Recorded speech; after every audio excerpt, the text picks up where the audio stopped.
Shalom sahabat Shape yang luar biasa.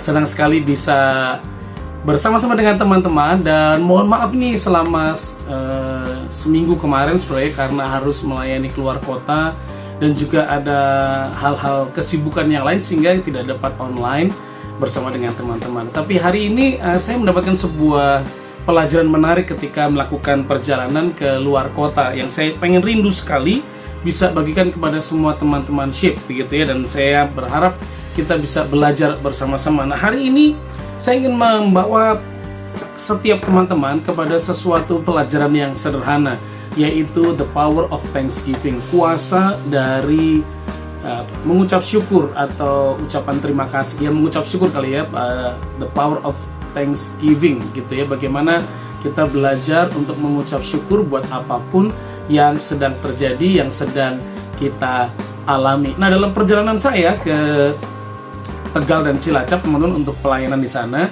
Terus kemudian tiap pagi memang kami ada doa pagi, teman-teman. Dan saya berkomitmen kalau doa pagi di walaupun luar kota tetap akan ikut dengan doa pagi itu.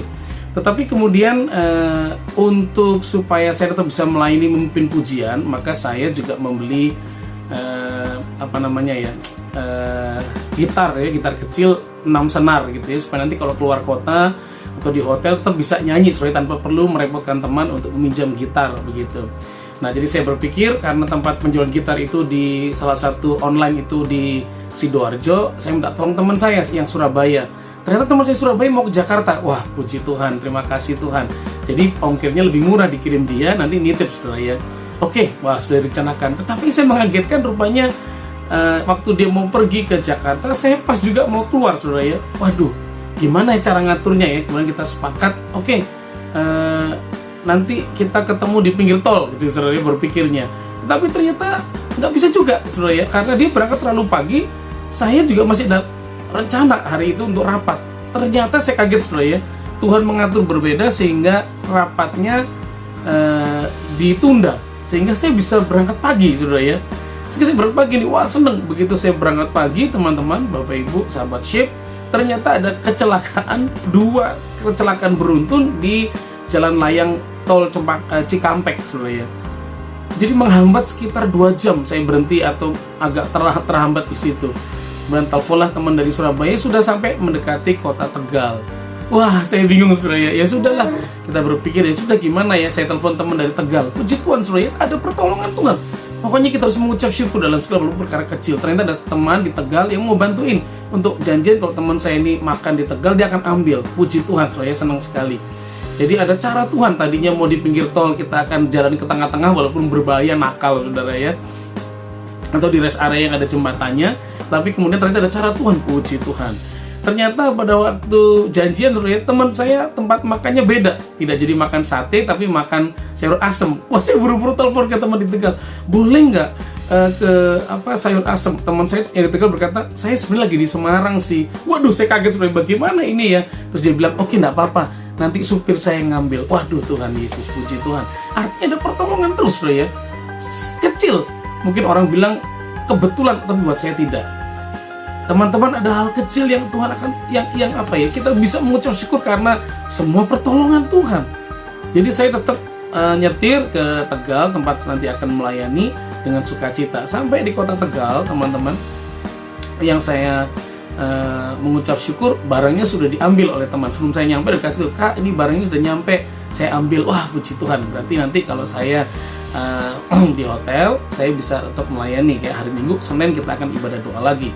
Dan puji Tuhan, pada waktu akhirnya dari Minggu saya di Tegal, sore saya pelayanan ke Cilacap untuk ulang tahun GBI Batu Karang yang dilayani oleh Pastor Davidse dan Pastor Eki, istrinya saudara. Dan rupanya waktu kami bersama berangkat ke Tegal, teman itu lupa membawa gitarnya saudara ya ke Cilacap saudara ya. Saya kaget. Malam-malam baru tahu saudara, saya udah nyiapin lagu. Dan ternyata ada bantuan dari gereja Cilacap untuk meminjamkan gitarnya. Sudah, puji Tuhan. Wah, Tuhan baik. Saya mengucap syukur ada pertolongan Tuhan. Apalagi yang menarik kemudian adalah kemudian besok paginya sahabat yang lain di doa pagi itu mengatakan, kakak apa enggak kerepotan kalau nanti nyanyi kedengaran orang. Saya juga bingung juga kan kamar kami kan tidak terlalu besar saudara ya. Ini hotel di Cilacap kan nggak ada yang gede-gede saudara ya. dan kayak tipis temboknya.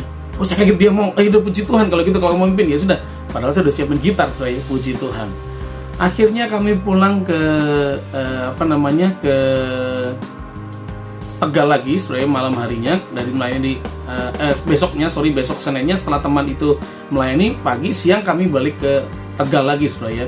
Dan cukup lama perjalanan ke Tegal, kemudian bertemu dengan jemaat di Margasari dan kemudian di Selawi udah sampai sekitar jam 7 jam 8, soalnya di malam kami beristirahat di sana. Dan gitarnya yang kecil itu akhirnya saya dapatkan, saudara. Dan sudah dites, saudara, gitarnya naik turun, senarnya naik turun, senarnya selalu naik turun, saudara ya. Senarnya selalu nggak tepat, nggak tune, sudah di-tune pakai aplikasi, berubah lagi. Waduh, setelah udah siapin, mendekati pagi, saudara ya, saya kontak teman ya yang hari Senin sudah menggantikan saya. Bisa nggak bantu untuk menggantikan saya, karena gitarnya sudah nggak sempat lagi untuk pinjam. Gitarnya bermasalah terus, masalah tune-nya, saudara ya. Dan Anda tahu hari itu WA, FB dan juga Instagram semua down, saudara ya. Jadi saya nggak tahu kalau ternyata ada masalah, karena semalam saya nggak ngerti kalau ada masalah, saudara ya. Dan yang luar biasa, ini sahabat tiba-tiba telepon biasa bertanya, "Kak, gimana? Bisa nggak pagi ini melayani? Kamu kan masih di hotel." Oh, saya kaget, saudara. Loh, saya juga mau minta tolong kamu, WA mati soalnya. Ya sudah, kalau itu saya melayani, Bapak Ibu. Dan khotbah hari itu renungan sahabat saya tentang mengucap syukur. Saya merenungkan begitu banyak hal yang Tuhan lakukan dalam perkara kecil. Yang besar adalah pengampunan atas kehidupan kita. Nah, sahabat syukur yang dikasihi Tuhan Yesus, penting sekali untuk kita mengucap syukur, teman-teman. Mengapa kita perlu mengucap syukur, teman-teman? Nah, ini menarik, kemudian diteliti oleh Dr. Chris Peterson, seorang profesor psikologi dari University of Michigan, ya, Michigan, bukan micin, saudara ya. Yang mengatakan bahwa penelitian kami menyatakan bahwa Anda dapat mengubah kebahagiaan di sekitar Anda. Bagaimana caranya? Banyak orang berkata bahwa kebahagiaan adalah hal genetik, hal-hal yang berbau tentang fisik, tapi enggak. Kebahagiaan itu ternyata dapat dibuat. Kebahagiaan itu dapat dilahirkan ketika kita percaya kita bisa berbahagia dengan mengucap syukur. Wah, ini menarik, saudara ya. Apakah Anda mengucap syukur dengan apa yang terjadi hari ini? Terjadi pandemi ini menyesakkan, tidak nyaman, iya betul. Kemudian pandemi ini menyulitkan, membuat ekonomi bermasalah, studimu bermasalah, anakmu bermasalah, keadaanmu tidak menyenangkan, rasanya mustahil. Tetapi apakah Anda tetap mengucap syukur? Karena kenapa? Mengucap syukur mengubah kehidupan orang, mengubah kebahagiaan di sekeliling kita. Mengucap syukur mengubah potensi dalam seluruh kehidupan kita. Mengucap syukur mengubah setiap environment, lingkungan kita, lingkungan kerja kita, lingkungan pelayanan kita, lingkungan di mana kita ditempatkan. Tuhan akan berubah ketika kita mengucap syukur. Karena kenapa? Ternyata dalam hal-hal yang kecil sekalipun Allah turut bekerja mendatangkan kebaikan bagi setiap Anda dengan saya mengasihi Tuhan. Itulah kenapa kemudian Profesor Chris Peterson kemudian diminta kembali membantu oleh Profesor Martin Seligman. Dan dalam penelitian waktu mereka bergabung, mereka rupanya menemukan secara tepat apa yang sungguh-sungguh dapat membuat orang merasa bahagia. Ini menarik, saudara ya. Dan buat daftar ya, apa yang membuat orang itu bisa berbahagia dan merasa puas di dalam kehidupannya. Dan kemudian penyumbang terbesar di mana orang itu bisa berbahagia dan puas dalam kehidupannya, Bapak Ibu, ini menjadi menarik. Yaitu apa sih yang membuat orang itu bisa merasa berbahagia dan puas? Maka pertama adalah harapan, kedua cinta, yang ketiga ucapan syukur.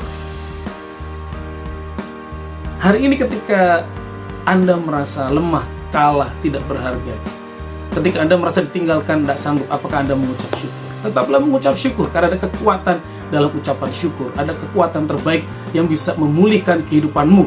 Hari ini kekuatan mengucap syukur, Alkitab mengatakan mengucap syukurlah dalam segala perkara, sebab itu yang dikehendaki Allah. Hari ini saya mengajak saudara, apapun keadaanmu, mengucap syukurlah. Penelitiannya jelas sekali, orang yang mengucap syukur hidupnya puas, utuh, berbahagia, dan itu merupakan karakter terbaik dari seorang manusia. Saya mengajak setiap sahabat syukur hari ini, tetaplah mengucap syukur. Tuhan Yesus memberkati. Shalom.